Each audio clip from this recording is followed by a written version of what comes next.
Assalamualaikum warahmatullahi wabarakatuh. Apa kabar sobat-sobat semuanya? Oke, sebelum dilanjut ceritanya, seperti biasa bantu tekan tombol like dan berkomentar juga. Terima kasih sesudah dan sebelumnya yang sudah tekan tombol like. Oke, kita lanjutkan saja ceritanya. Bab 463 Perhitungan yang berbahaya. Ji Fei memegang tubuh Chen Ya dan menggunakan kaki kirinya sebagai penyangga. Dia mengangkat kaki kanannya 90 derajat dan tiba-tiba melakukan putaran cepat. Boom, boom, boom, serangkaian suara terdengar, dan sebelum keempat orang itu bisa mendekatinya, seluruh tubuh mereka terbang keluar. Keempat orang itu bahkan tidak berteriak, mereka jatuh ke tanah seperti orang mati. Mendesis, wajah orang lain di halaman tiba-tiba menunjukkan kesungguhan. Mereka jelas terkejut dengan kekuatan bertarung Ji Fei. Mereka semua memandang Ji Fei dan bertanya, "Siapa kamu? Kamu tidak pantas mengetahuinya. Suruh saudara Tangmu keluar dari sini." Ji Fei berteriak dan berjalan maju sambil menggendong Chen Ya. "Nak, kamu sedang mencari kematian?" Seorang pria berjas hitam di sebelahnya memegang tongkat karet di tangannya dan memukul langsung kepala Ji Fei. Ji Fei mengabaikannya dan terus berjalan ke depan. Tepat ketika batang karet itu berjarak kurang dari 10 cm, tubuhnya tiba-tiba berakselerasi dan dia menghindari serangan itu. Aduh, karena penyerangnya meleset dari sasaran, dia tidak bisa menahan diri untuk tidak berteriak dan bergegas ke depan. Ledakan, dia kehilangan kendali atas tubuhnya, dan di bawah pengaruh kelembaman, dia meraih kotoran itu seperti anjing dan jatuh dengan keras ke tanah. Ji Fei tetap tenang dan terus bergerak maju, berkumpul dan bunuh dia. Pria berjas hitam yang baru saja berbicara mengeluarkan perintah dingin lainnya. Hore, dalam sekejap, 7 atau 8 orang bergegas mendekat, mengepung Ji Fei, dan memukul kepalanya dengan tongkat di tangan mereka. Ji Fei tiba-tiba mengangkat kepalanya. Cahaya dingin muncul di matanya. "Kamu tidak tahu bagaimana hidup atau mati." Tubuhnya tiba-tiba mulai bergerak cepat dan dia sudah bergegas menuju orang-orang ini. Pria berjas hitam melihat Ji Fei memegang Chen Ya di tangannya dan tahu bahwa Ji Fei menghargai Chen Ya, jadi dia berteriak kepada yang lain, "Pukul wanita di pelukannya." Pria yang berlari di depan langsung mengambil tongkat karet dan memukul lengan Ji Fei Chen Ya. Tubuh Ji Fei tiba-tiba berhenti, lalu berputar cepat, menghadapi serangan dari belakang, lalu mengangkat kaki kanannya untuk melakukan tendangan samping. Ledakan, kaki itu menendang keras dagu pria berjas hitam itu. Engah, seteguk darah muncrat, bahkan tanpa tangisan, tubuh itu terbang seperti layang-layang yang talinya putus. Akhirnya dia jatuh ke tanah dengan bunyi gedebuk. Orang-orang yang tersisa hanya berhenti sebentar dan segera bergegas. Ji Fei tidak berhenti sama sekali dan bergegas dengan kecepatan tinggi. Menghindar ke kiri, angkat kaki kanan, dan tendang satu. Berkedip ke kanan, angkat kaki kiri, dan tendang satu. Meskipun dia tidak bisa menggunakan tangannya saat memegang Chen Ya, setiap kali dia mengangkat kakinya, dia akan menendangnya ke bawah. Dalam sekejap mata, 7 atau 8 orang jatuh ke tanah, tidak sadarkan diri. Ji Fei terus berjalan dan mendatangi pria berjas hitam yang sedang memberi perintah. Wajah pria itu mulai memucat saat ini, dan kakinya sedikit gemetar. Dia tidak menyangka Ji Fei menjadi begitu kuat, apalagi setiap kali dia mengalahkan musuh dengan satu gerakan, itu merupakan kejutan yang kuat di hatinya. Anda tahu, orang-orang ini bukanlah gangster jalanan, mereka semua adalah orang-orang yang terlatih khusus. Jika dia menyerang gangster jalanan biasa, dia akan mampu memukul lebih dari 10 atau 20 lusin orang. Sekarang, mereka semua dirobohkan oleh lawan dengan satu pukulan. "Kamu, siapa kamu?" Patah, Ji Fei membaringkan Chen Ya di tanah, melepaskan tangan kanannya, dan menamparkan pria berjas hitam itu. Kamu tidak pantas tahu. Engah, pria berjas hitam itu mengeluarkan seteguk darah yang bercampur dengan gigi putih. Kamu terlalu kejam. Kamu mencari kematian. Pria berbaju hitam itu mengangkat tinjunya dan hendak menyerang. Patah. Jifei menamparnya lagi dengan punggung tangannya, memukul pria berbaju hitam tepat di sisi lain wajahnya. Situasinya sama lagi, dengan gigi putih bercampur darah di lantai. Kamu, jika kamu tidak memberitahuku, mereka akan menjadi panutanmu. Pria berjas hitam itu menggerakkan sudut mulutnya 2 kali dan tidak berani mengatakan apapun. Aku akan melawanmu. Dia mengepalkan tangannya dan menyerang Jifei. Jifei mengangkat kakinya dan menendangnya, mengenai bagian bawah tubuhnya. Aduh, pria itu menjerit menyayat hati, dan tubuhnya terbang seperti bola meriam, menghantam dinding villa dengan keras, menyebabkan seluruh villa berguncang.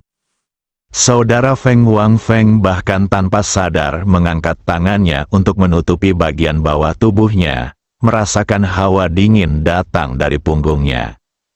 Chen Ya, yang terbangun oleh teriakan pria itu, melihat pria itu menutupi bagian bawah tubuhnya dan berguling serta meratap. Sebagai seorang guru di Universitas Kedokteran, dia tidak bisa menahan untuk menutup mulutnya untuk mencegah dirinya berteriak. Terlalu kejam, dia menatap Jifei dengan ketakutan yang tak terkatakan di matanya. Tapi, saya segera dikelilingi oleh kebahagiaan. Jika bukan karena Jifei, dia tidak tahu apa nasibnya jika dia ditangkap oleh orang-orang ini. Ikutlah denganku. Ketika Jifei melihat Chen Ya bangun dan melihat pemandangan yang menyedihkan, dia berhenti membuatnya pingsan dan membawanya masuk. Chen Ya mengambil 1 langkah dan merasa kaki kiri dan kanannya tidak seimbang. Dia melihat ke bawah dan melihat sepatu kirinya tidak ada, jadi dia hanya mengangkat kaki kanannya dan membuang sisanya.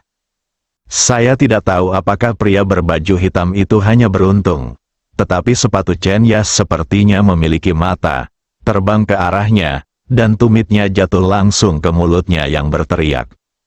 Salah satu gigi depannya yang masih menjuntai dicabut dan ditelan ke dalam perut dengan keras. Bau sepatu bercampur giginya membuatnya semakin bingung. Dengan keras, dia pingsan. Chen Ya sendiri tidak bisa menahan diri untuk tidak tersipu malu. Ini sebenarnya tidak disengaja. Dia segera mengikuti Jifei.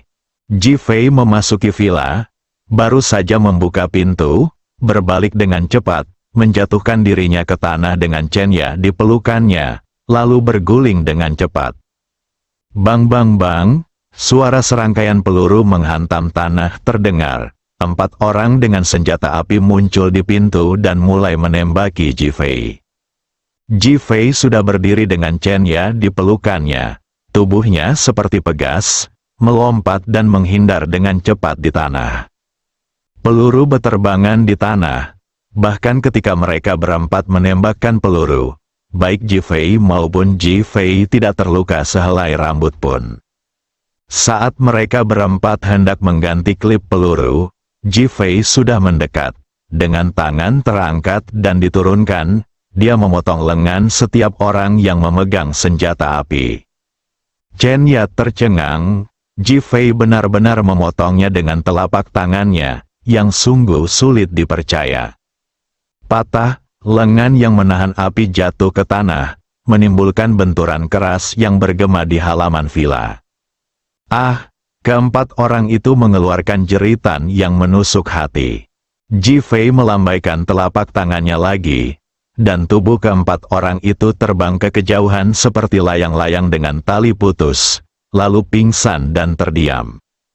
Chen Ya memandang Jifei yang sedang menggendongnya, dengan keterkejutan dan keheranan yang tak terlukiskan di wajahnya. Ada pria yang begitu kuat yang bisa menghindari peluru dan mengubah telapak tangannya menjadi pisau.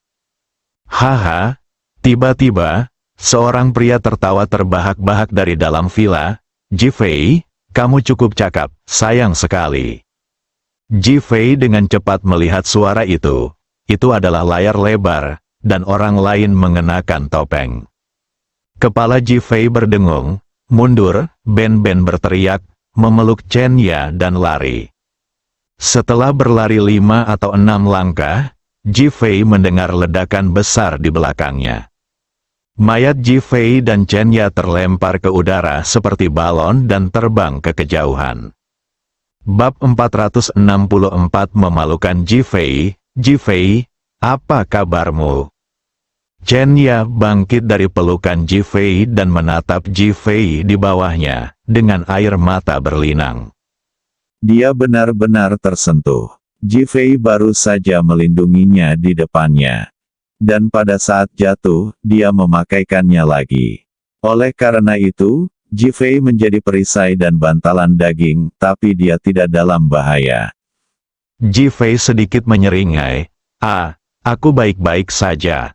Saat dia mengatakan ini, dia hendak bangun, tetapi rasa sakit yang membakar di punggungnya membuatnya terjatuh kembali. Begitu dia melihat pria misterius di layar lebar, Ji Fei menyadari ada sesuatu yang tidak beres. Jadi dia segera ingin melarikan diri. Tetapi tanpa diduga, dia masih selangkah lebih lambat. Tentu saja, jika bukan karena melindungi Chen Ya, dia sendiri tidak akan terluka. Tidak terlalu parah, hanya beberapa luka kulit. Ketika Chen Ya melihat tubuh Ji Fei berlumuran darah dan pakaiannya compang camping, dia tiba-tiba dengan berani memeluk Ji Fei dan memeluk kepalanya. Ji Fei, keluarga Chen kami kasihan padamu. Aku ingin berbaikan denganmu, aku akan menjadi wanitamu seumur hidupku. Aku bisa bekerja sebagai sapi atau kuda untukmu. Aku ingin menebusnya dosa keluarga Chen. Wuho, Chen Ya akhirnya menangis. Ji Fei menyelamatkan hidupnya untuk kedua kalinya, dan dia tidak punya imbalan apapun. Ji Fei baru saja bangun dan otaknya belum begitu jernih. Tiba-tiba dipeluk Chen Ya seperti ini, dia tidak bisa bernapas dengan lancar, dan dengan tekanan yang kuat, dia merasa seperti menjadi gila. Setelah berusaha keras untuk menggerakkan tubuhnya, sedikit udara masuk dan dia mendapatkan kembali kekuatannya. Tidak apa-apa, ayo pergi. Setelah Ji Fei selesai berbicara, dia berjuang untuk berdiri. Chen Ya membantunya pergi dengan cepat. Adapun pria berbaju hitam dan Wang Feng di tempat kejadian, mereka semua tersingkir oleh ledakan tersebut. Ji Fei sangat ingin tahu tentang saudara Tang ini saat ini, dan dia bahkan lebih dipenuhi dengan niat membunuh. Orang ini sangat berbahaya. Dia pasti ada di dekatnya, selalu memantau tindakannya. Namun, dalam kondisinya saat ini dan bersama Chen Ya, dia harus segera pergi. Tentu saja, mereka baru saja pergi ketika sebuah Rolls-Royce hitam melaju. Jendela mobil diturunkan, dan wajah seorang pria tampan berusia 30-an muncul dari dalam. Sekelompok sampah, dia bergumam dan pergi. Ji Fei, ayo cari apotek dan aku akan membeli obat untuk mengobati lukamu. Kata Chen Ya cemas saat melihat tubuh Ji Fei ternoda pasir, semen dan puing-puing bangunan lainnya, dan darah masih mengalir. Ji Fei ingin bertahan, tapi itu terlalu berlebihan dan menyakitkan saat dia mengendalikan mobil. Bagus, akhirnya mobil dibawa ke apotek 24 jam. Chen Ya berlari tanpa alas kaki dan membeli banyak obat. Kemudian Ji Fei pergi ke taman dengan air. Anda tidak dapat memeriksa kamar di negara bagian ini sekarang. Jika tidak, Anda pasti akan ditangkap. Ji Fei sudah membenci kakak Tang ini di dalam hatinya. Berdebar, Ji Fei datang ke taman dan langsung melompat ke air. Ji Fei, kamu, Chen Ya berteriak ngeri. Ji Fei sudah mulai membersihkan lukanya di dalam air. Permukaan air langsung berlumuran darah. Hati Chen Ya sakit saat melihatnya. Seolah ada pisau yang menusuk jantungnya dengan keras. Air mata terus mengalir di pipiku, dan hatiku terasa lebih buruk daripada ditusuk dengan pisau. Ji Fei juga mengatupkan giginya, lukanya basah oleh air dan terasa sakit. Setelah dibersihkan lebih dari 10 menit, Ji Fei keluar. Luka di tubuh Ji Fei masih mengeluarkan darah, namun sisa-sisa benda di atasnya telah hilang. Secara keseluruhan, kecuali celana dalam di tubuhnya, pakaian dan celananya compang, camping dan tidak berbentuk. Chen Ya datang dengan obat alkohol yang dibelinya. Ji Fei, mungkin ada rasa sakit, mohon bersabar. Bagus, Ji Fei tidak bisa melihat luka di punggungnya, jadi dia harus meminta bantuan Chen Ya. Chen Ya merasa sangat sakit saat melihat luka di punggung Ji Fei, seolah banyak mata yang menatapnya. Kemudian dia melihat luka dengan darah mengalir seperti air. Liu Fei, ayo kita cari kamar nanti, kata Chen Ya sambil terisak dan mengobati lukanya. Ji Fei tidak bisa menahan gemetar, dia tidak tahu apakah itu rasa sakit yang disebabkan oleh alkohol atau guncangan di hatinya. Namun, dia segera menenangkan diri dan berkata, ini hanya cedera kecil, jangan khawatir. Ji Fei, aku benar-benar tidak pantas menerima bantuanmu lagi dan lagi. Kami, keluarga Chen, semua pantas mati, bahkan aku akan mati tanpa ampun. Chen Ya sekarang merasa bahwa hal yang paling memalukan baginya adalah keluarga Chen. Jika bukan karena keluarga Chen, dia bisa mencintai Ji Fei dengan baik. Tapi sekarang, dia tahu kalau dia tidak punya kekuatan sama sekali, dan itu bahkan mustahil.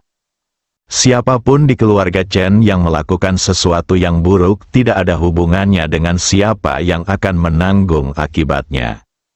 Saya, cepat dan atasi, kami akan segera kembali ke kota Ninghai. Oke, Chen Ya diam dan menanganinya dengan cepat.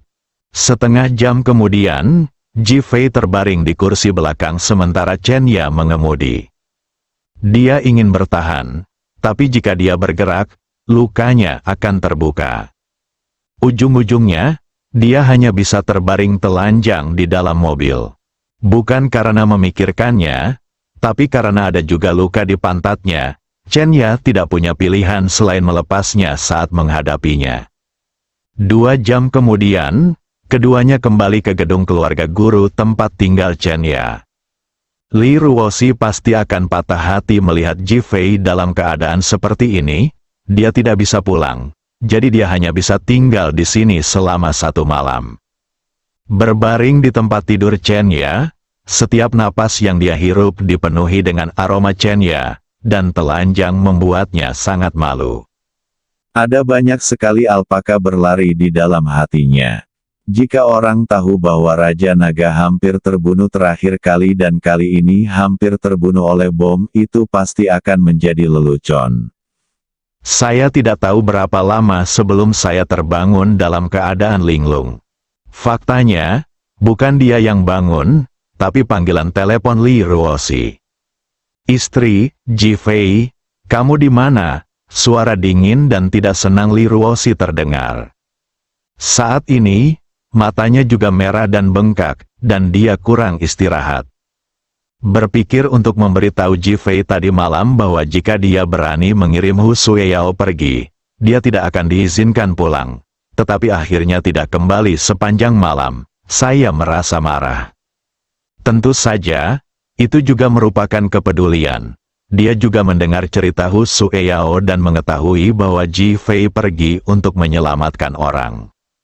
Sayang, aku baru saja selesai menyelamatkan seseorang dan aku sedang dalam perjalanan kembali.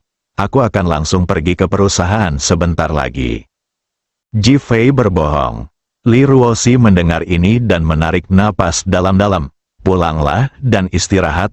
Aku akan kembali mencarimu setelah aku selesai. Tidak. Aku akan pergi ke kantormu di perusahaan untuk beristirahat. Wewangianmu ada di sana. Aku menyukainya. Nakal, suasana hati Li Ruoxi langsung membaik, dan dia tertawa terbahak-bahak. Sampai berjumpa lagi, Ji Fei menutup telepon. Bangun langsung. Alhasil, Chen Ya terlihat berdiri di depan pintu. Ji Fei tiba-tiba menyadari ada yang tidak beres dan dengan cepat menarik selimut untuk menutupi pinggangnya. Tidak perlu ditutup-tutupi, aku melihat semuanya kemarin. Wajah Chen Ya memerah, dan dia meletakkan satu set pakaian pria di sebelah Ji Fei. Ini pertama kalinya aku membeli pakaian pria, dan aku tidak tahu apakah itu cocok. Kamu bisa mencobanya sendiri. Ji Fei mengangguk, melihat ke pintu, dan memberi isyarat kepada Chen Ya untuk keluar. Ekspresi kekecewaan melintas di wajah Chen Ya. Saat itu masih pagi. Betapa dia berharap Ji Fei bisa didorong oleh keinginan. Bersambung,